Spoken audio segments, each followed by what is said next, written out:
আসসালামু আলাইকুম রহমতুল্লাহ, বিসমিল্লাহির রহমানির রহিম। আল্লাহ তাআলা সূরা বাকারার 91 নম্বর আয়াতে বলেছেন, আর যখন তাদেরকে বলা হয় আল্লাহ যা নাজিল করেছে তোমরা তার প্রতি ঈমান আনো, তারা বলে আমাদের প্রতি যা নাজিল হয়েছে আমরা তা বিশ্বাস করি। মানে তাদের প্রতি নাজিল হয়েছে তাওরাত তারা বিশ্বাস করে, আর এর বাইরে তাদের বংশের বাইরে আর এর বাইরে যা আছে তারা তা অস্বীকার করে, অথচ তা সত্য তাদের সাথে যা আছে তার সত্যায়নকারী। তা সত্য, অথচ তা সত্য তাদের সাথে যা আছে তার সত্যায়নকারী। বলো তবে কেন তোমরা আল্লাহর নবীদেরকে পূর্বে হত্যা করতে, যদি তোমরা মুমিন হয়ে থাকো। এই আয়াতটির তাফসীর হলো, অর্থাৎ তাওরাতের ওপর আমরা ঈমান রাখি। তারা বলতেছে তাওরাতের ওপর আমরা ঈমান রাখি, কাজেই আর কোরআনের ওপর ঈমান আনার আমাদের কোনো প্রয়োজন নেই, বনী ইসরাইল জাতি বলতেছে।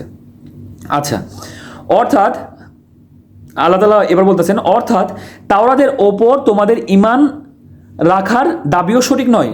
যদি তাওরাতের ওপর তোমাদের ঈমান থাকতো তাহলে তোমরা আম্বিয়াদেরকে মানে নবীদেরকে হত্যা করতে না। এ থেকে পরিষ্কার হয়ে যায় যে এখনও তোমাদের অস্বীকার কেবল হিংসা ও শত্রুতার কারণে। মানে বনী ইসরাইল জাতি বলতেছে যে আমরা আমাদের ওপর যা নাজিল হয়েছে বা আমাদের কাছে যা আছে তা আমরা বিশ্বাস করি। তাদের ওপর কি নাজিল হয়েছে? তাওরাত, ইনজিল নাজিল হয়েছে, তারা বিশ্বাস করে এবং মানে। কিন্তু তাদের বনী ইসরাইল জাতির বাইরে যে কোরআন নাজিল হয়েছে রাসূল সাল্লাল্লাহু আলাইহি ওয়াসাল্লামের উপর, সেটা তারা মানে না। তার বাইরে কোনো কিছুই মানে না, তাদের জাতির বাইরে।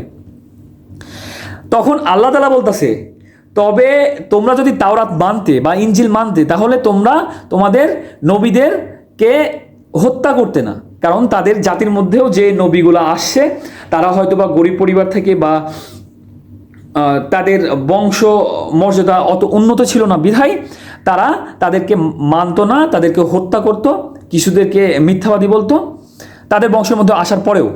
কারণ তাদের বংশমর্যাদাও উপরে ছিল না, তাদের বংশমর্যাদা নিচু ছিল বিধায়। তো এই কারণে আল্লাহ তাআলা বলছে, তাহলে তোমরা তোমাদের মধ্যে যে আম্বিয়াগুলা নবীগুলো আসছে তাদেরকে হত্যা করতে না।